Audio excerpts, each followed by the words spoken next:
And flow and rhythm, like any other circuit, is the name of the game here at Spa. If you get the rhythm right, there's the... Oh, and that is a very big one indeed. It's Jacques Villeneuve. Jacques Villeneuve, who had his suspension collapse yesterday. Well, this has to be the unluckiest man in Formula One this year. And amazingly, look at that car. And Jacques Villeneuve gets out of it, and he appears to be perfectly all right. Well, that's Eau Rouge where he went off last year. And we were saying earlier on, weren't we? The red flag is out, as you've seen. But we were saying earlier on, and he had the massive speed over the top there on his earlier run. He's very, very brave through there. And for the second consecutive year, Jacques Villeneuve has been too ambitious in Eau Rouge. Identical circumstances. If you could overlay Jacques Villeneuve in the Williams last year and Jacques Villeneuve in the BAR this year, I think it would be inch for inch the same accident. And thank heavens the result is the same. A perfectly all right driver, albeit a very injured motor car. And of course, without a doubt, yes, the session has been stopped because they've got to get that broken machinery off the track. And look at the energy that's absorbed there. And look at the, isn't this incredible? He was doing an enormous speed when he went off and into the tyres. And that's another indication of how good the safety conditions are in Formula One these days. As Craig Pollock, who must be thinking, what else can possibly go wrong this year, gets off the pit lane gantry at the BAR position. You might also be thinking that's another $500,000 just gone in the wall, because that destroys everything. Chassis, of course, all the suspension. Inevitably, it would have broken the engine and the gearbox too. So that car absolutely just disposable. Throw it away. There's very little they can take off of that. And even they throw the seat belts away. Once a driver's had a big impact like that, the seat belts get thrown away too. But other people lose out, of course, at this moment, because, for example, Frentzen was on a very good lap, and that lap gets red flagged off.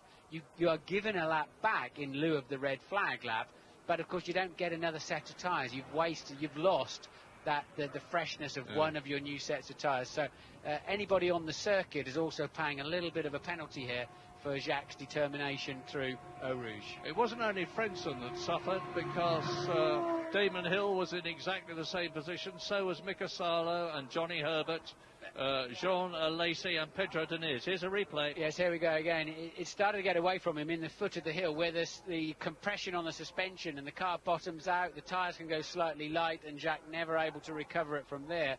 Does it actually roll over? I was trying to catch it earlier on. Yes, it does. Look, it actually does a roll and ends up right way round again. That is an enormous with Jacques accident. in it, of course. Yeah. I mean, you are tightly belted. You can't move a muscle. Your head can move from side to side. And if we saw all that in slow motion again, his head would be plummeting like a pendulum from side to side of the car. Yes, and what's also worrying when you roll over in gravel like that is that the roll bar above your head can often dig into the gravel and still leave you exposed for hitting your head on the ground. Now, an incredible situation is that, as a matter of course, the BAR people are getting the spare car ready, because, as a matter of course, Formula One being what it is, notwithstanding the fact that Jacques Villeneuve has just been involved in that absolutely mammoth crash at about 160 miles an hour, but they just expect him to come doubling back and get in the spare car and go out. And he will, and he'll probably be very quick indeed. But so, whilst that debris is being cleared up, and you have a look at the runoff area for the corner, with 28 minutes and 51 seconds still to be run when the session is restarted, let's absorb what the situation is. Well, no, let's have a look at Jacques Villeneuve going off. Back end goes straight into those rows of tyres with...